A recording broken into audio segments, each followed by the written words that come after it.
Hello and welcome to another lesson where I read an interesting blog out loud exposing you to a British pronunciation and some intermediate to advanced language that I will then take and show you how I use the internet to deepen my understanding of that bit of language, be it getting to grips with the definition, the contexts in which natives use the language, or even the collocations around the word. So let's get into it. I found a rather shocking story on TikTok that I've turned into a blog entry with the help of old ChatGPT. So let's see how it reads. Okay, so the title is Centralia, the American town that's been on fire for over 60 years. Goodness me. Now, Centralia, I kind of needed to check the pronunciation of that. So straight away, we can just pop Centralia and pronunciation into Google and it will have the little widget at the top. And you can change that from British to American, which is pretty good. And you can use it without understanding the IPA. You can check the diagram on the right here.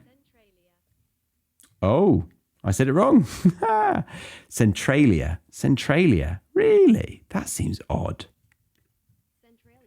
Centralia. Okay. Centralia. Okay. So Centralia, not Centralia. Centralia, the American town that's been on fire for over 60 years. Nestled in the heart of Pennsylvania. Tricky word, that one. Pennsylvania. Nestled in the heart of Pennsylvania, there's a town that seems like it could only exist in a movie or a horror novel. Centralia, a once thriving community, has become an eerie, smoke-filled ghost town with a history as fiery as the ground beneath it. Since 1962, Centralia has been burning, literally, and its story is one of mystery, danger, and resilience. What on earth is this about? I mean, having a barbecue for a day is a bit extreme. Having a fire going for 60 years, how is that possible? I mean, I know because I've already read it, but I'm trying to act like I don't know, so you are able to enjoy the mystery with me. Any language here? Nestled is quite nice. So I would say tucked in a place. Yeah.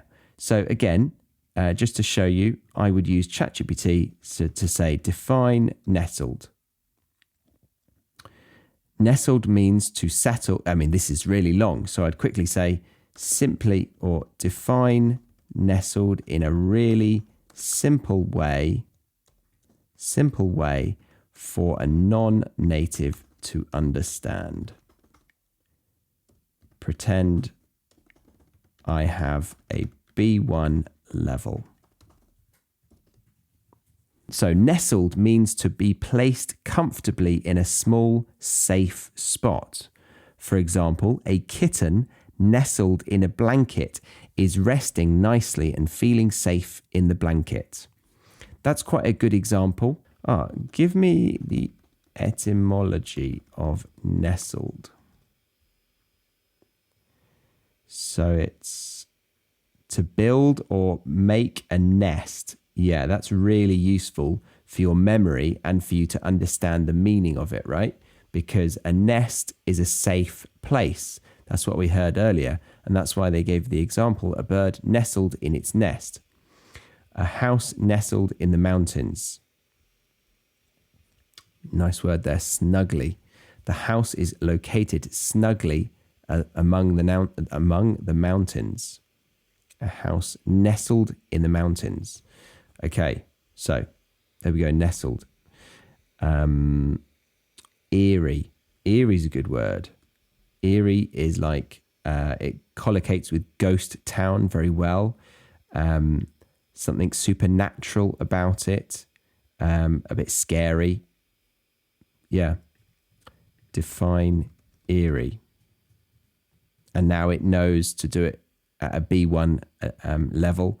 Eerie means something that is strange and makes you feel scared or uneasy. A spooky is a good word. For example, an eerie sound in a dark forest might make you feel nervous because it is unfamiliar and unsettling. Okay, so pronunciation of this one, you might be reading it as fieri. But as I can show you... Fiery. The Cambridge audio is fiery. But that's a little bit too received, in my opinion, received pronunciation. It's a bit too old-fashioned. RP is going out of date. It's more general British now. The royals have had their time. The great empire has collapsed. Yes, it has. Sorry to admit it. Are we great? That's the great debate. That's for you to tell me. Tell me in the comments. Is Great Britain still great? But yes, fiery is not how we say it now. Fiery. I say it like that. Fiery. Okay. So to be on fire, flames. Yeah. So it's been burning for a long old time. The blaze or a blaze begins, the fire that started it all. The tale of Centralia's descent into a fiery abyss begins in May 1962. I will come back to some of the language after I've done the paragraph. It was supposed to be a routine cleanup operation. The town's landfill, located in an abandoned mine pit, needed clearing, and the method of choice was incineration. This practice was commonplace and seemed straightforward. Set the trash on fire, let it burn out, and be done with it. Okay, trash, very American. Set the rubbish on fire. British people would say rubbish. So fiery abyss. Abyss is big, old, big place, Charlie. Define abyss. So the abyss, I think of like an ocean, and there's just endless blue in the depths below. Let's see what it says. Very deep hole or space. So a very deep space. Yeah, that's what I was thinking of. It can also mean a situation that seems endless. For example, the ocean's abyss is a part of the ocean. Yeah. I want to know about an endless thing, as in like the situation. Someone is lost in an abyss of sadness. Ooh, that's quite nice. I don't know if I would use that, but I want to now. I mean, it's quite poetic, so don't say it down the pub necessarily, but if you've got poets down the pub, then, go for it. Okay, so abyss, abandoned mine pit. A mine pit, a place where they are getting resources out of the ground. A mine, like this. And then a pit is a place, a mine pit is a place where they put the stuff, right? Oops. Yeah, okay, the hole where all the resources are kind of being taken from. We're getting into a bit of we're getting into the weeds again. I said that in my last video. Okay. Incineration. Incinerate. To incinerate. To burn. To burn. Let's keep going. So this practice was commonplace and seemed straightforward. Let it burn and be done with it. Okay, so now we're starting to understand. We're like, let's just get rid of it by burning it and then it will be gone, right? However, the fire wasn't extinguished properly. It found its way through a hole in the mine pit, igniting a seam of unknown word coming anthracite coal. Okay, so let's see how we do this. I would go to Google first. Anthracite. Anthracite. I want the IPA. Anthracite. So it's a schwa. Oh, we found Junglish. This is a really good site if you don't know about it yet. If you type the word in, it will search YouTube and then give you a bunch of sentences with that word, and then you can skip on. It's a really good way to understand how natives are actually saying the word and the pronunciation as well. And you can also flick it between UK, US, or Australia. So I've got it in British English, how to pronounce anthracite. So I'm playing it. I think I need to go back. Anthracite.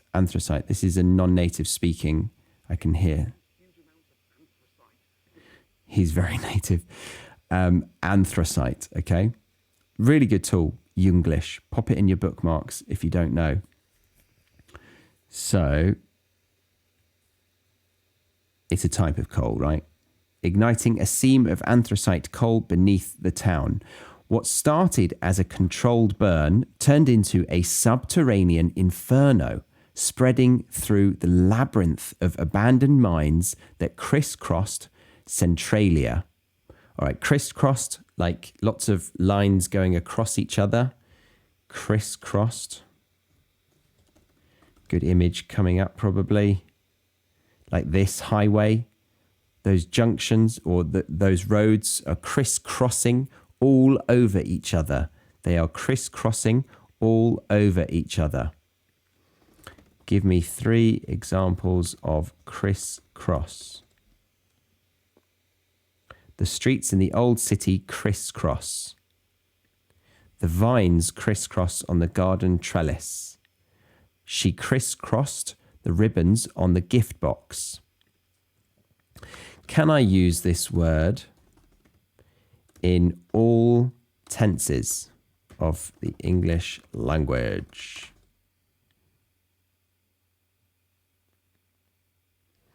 The paths crisscross the park. Present simple. The cables crisscrossed over the streets or above the streets. All tenses. It's all good there. So it's a regular verb in that sense. A controlled burn. That's obvious language, I think, but I only learnt of this technique when I moved to Australia. They do a lot of controlled burns. So they light the nature on fire to try and get rid of things that would actually make it burn when it's really, really dangerous. So they might do a controlled burn in the winter to avoid huge fires happening in the summer. Subterranean inferno. Sub, below. Terrain, like the main ground level, let's say. So below ground level. I have no idea if that's the right definition. Let's see. Definition. Located beneath the surface of the earth. Yes, I was right. Get in. All right, let's try to finish this. Labyrinth, though, that's a tricky word for. So there's these toys that I used to get or had once. Yeah, this is a labyrinth, in my opinion. That could probably help you a lot, but I think maze is a good one. Define labyrinth. Complex, confusing network. That's good. That's really good. That's why this toy is a labyrinth. It's very tricky. Very tricky. Okay, so there was loads of mines, really complex underground tunnels. The slow burn, a community under siege. Siege.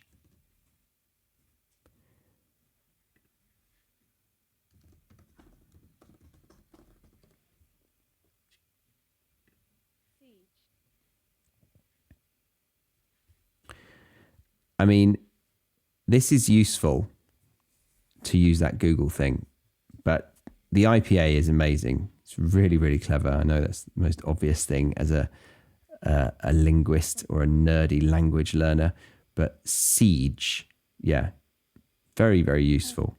S, E, the long vowel sound there with the two dots. Make it bigger. J, J, J. S, E, J. Siege. Okay. Community under siege. I should just help you understand what siege means if you don't know. Actually, let's read the paragraph and see if you can understand the meaning of the word. So, at first, the fire was a minor curiosity, a topic of local conversation. But as the months turned into years, it became clear that this was no ordinary fire. Dangerous levels of carbon monoxide and other toxic gases began to seep into homes and businesses. Residents started experiencing headaches, dizziness, and other health issues.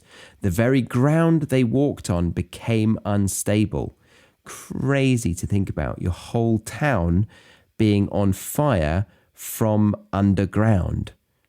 Mental. So a community under siege. So siege is a military operation where armed forces surround a place. That doesn't really make sense, though, to me for this example. So I would grab the context in which the word is used, and I'd say, explain why this word was used in this context.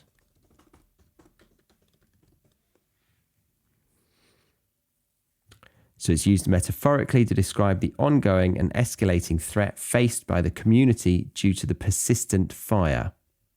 So it's a prolonged attack, cutting off resources and pressure and struggle. So it's very much like an army was coming to attack you and surround you. Great bit of learning that. I mean, most of you are probably like, Charlie, are you thick? But, you know, I feel like I do know that word, but I'm doing it in a way that I hopefully can help you see how to do this yourself, right? To seep, to gradually get in. And I would use it with non-solid objects, mainly gases, but yeah, a liquid could seep. Oh yeah, this is a good one. So mold occurs in brickwork when water seeps through the pipes into the brick, doesn't it? So water is seeping through this basement floor. Good context for that word, to seep. So they were getting headaches, dizziness, yeah, unstable. The whole ground was unstable. All right, next paragraph. Sinkholes, sometimes several feet wide and deep, would open up without warning, belching smoke and steam. In one infamous incident in 1981, a young boy fell into a sudden sinkhole in his backyard, barely escaping with his life. The ground was literally swallowing the town. I mean, this is unthinkable, unfathomable. So sinkhole, it is literally a hole sinking. So a bit of ground just sinks into a hole. If you've never heard of a sinkhole, this is going to blow your mind. It's just places on Earth just suddenly disappear. They're crazy. I mean, look at that one. Some of them are obviously just after like an earthquake or something, but some aren't at all. Some are just random, just sinking. Crazy stuff. So that's a sinkhole, and they'd open up belching. Belching. This is a very auditory, almost kind of descriptive word for burp. A burp. So gas coming out of somebody's mouth. To belch. Homer Simpson, the character, he was known for his belching. It's normally a very loud and proud sound. The Queen would never belch. The King. Rest in peace, Queenie. The King. I can't imagine King Charles belching. So smoke and steam were belching out from this sinkhole. And then the pronunciation of this part in one infamous incident. Infamous incident. You might read that as infamous because famous, the stress is on fey. So then just add a prefix here and yeah, you might not stress that one, but yeah, it's infamous, infamous. So in one infamous incident in 1981. Infamous, this means famous, but for a bad reason. So backyard, that's American and maybe Australian as well. So we would say garden, in his garden. Okay, next paragraph. Exodus, the government steps in. By the early 1980s, the situation was dire. The federal government offered to buy out the residents and relocate them. It's quite good. I mean, not good. They did it, but still. In 1984, Congress allocated $42 million for relocation efforts. Not to each individual. That'd be nice, wouldn't it? Most residents took the offer and moved to nearby towns, leaving their homes and businesses behind.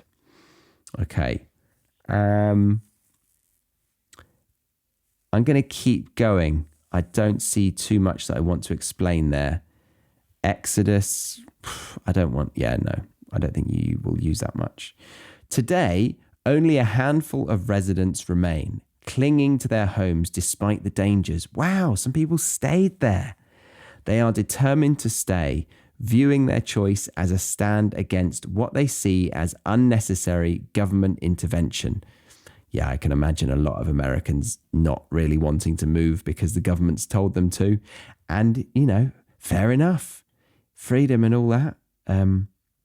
It's a free country, as they often say. So, what was it? Oh, yes, stand against. A stand against something to show that you care about something and you are comfortable with the confrontation, struggling not to say stand up, to stand up for yourself, to argue your case, A stand against. Define stand against. Oppose, resist. Yeah, good.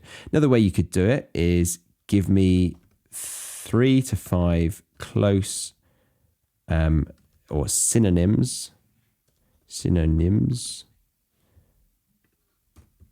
of, not infamous, what was the other word? To stand against. I wonder if it'll do it just from that. Yeah, it will. Okay. So oppose, resist, defy, contest, confront. Nice. A ghost town's legacy. Centralia today. Walking through Centralia today is like stepping into a post-apocalyptic world. Post-apocalyptic. I used to get called out for saying this too often because I really like the way it sounds. Post-apocalyptic. So many consonants. Apocalyptic. It's lovely. Smoke and steam still rise from cracks in the ground, creating an otherworldly atmosphere. The Graffiti Highway, a stretch of Route 61 that was closed due to the fire, is now covered in colourful graffiti, a canvas for artists and a testament to human resilience and creativity. So Route 61, not Route 66. Route 66 is the one that goes across or is more famous for going across, and people do that as a road trip. Don't know about Route 61. Might do something similar. Moving on. So despite the hazards, Centralia has become a magnet for tourists and urban explorers. They come to witness the surreal landscape, to breathe in the story of to breathe in. Yeah, I said that wrong. Surreal landscape, to breathe in the story of a town consumed by fire. Don't know if you want to breathe it in. I mean, I get the metaphor, but don't breathe it in. It's going to be dangerous for your lungs, isn't it? So surreal, far, almost unrealistic. You can't believe it is real. Surreal. Let's do the 5 phrases. So I can just put it in and it will spit them out because, no, it won't. 5 synonyms.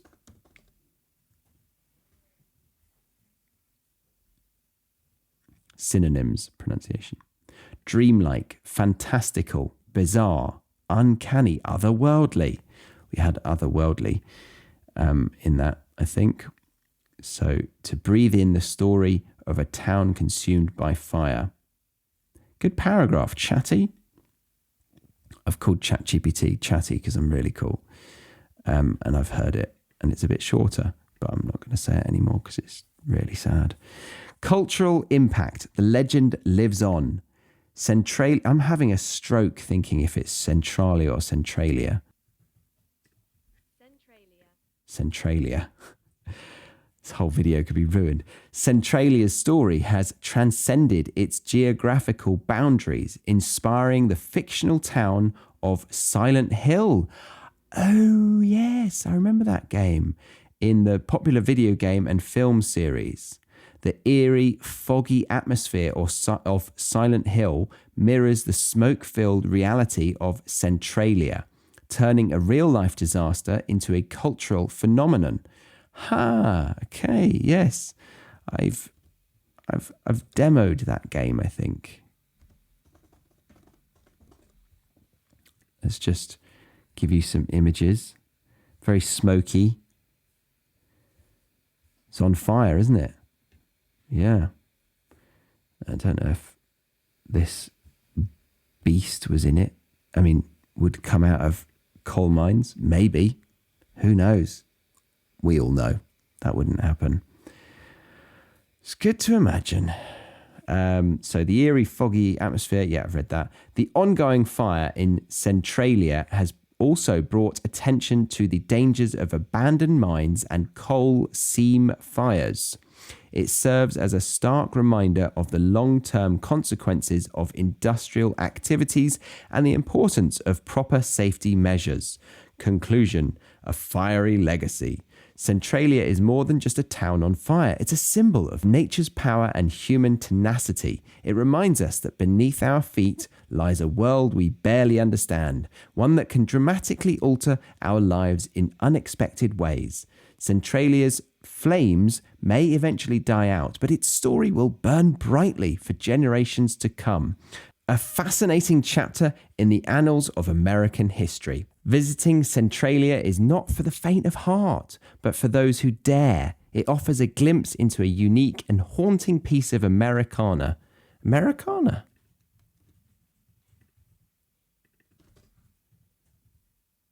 Americana. Americana. Americana. Piece of Americana.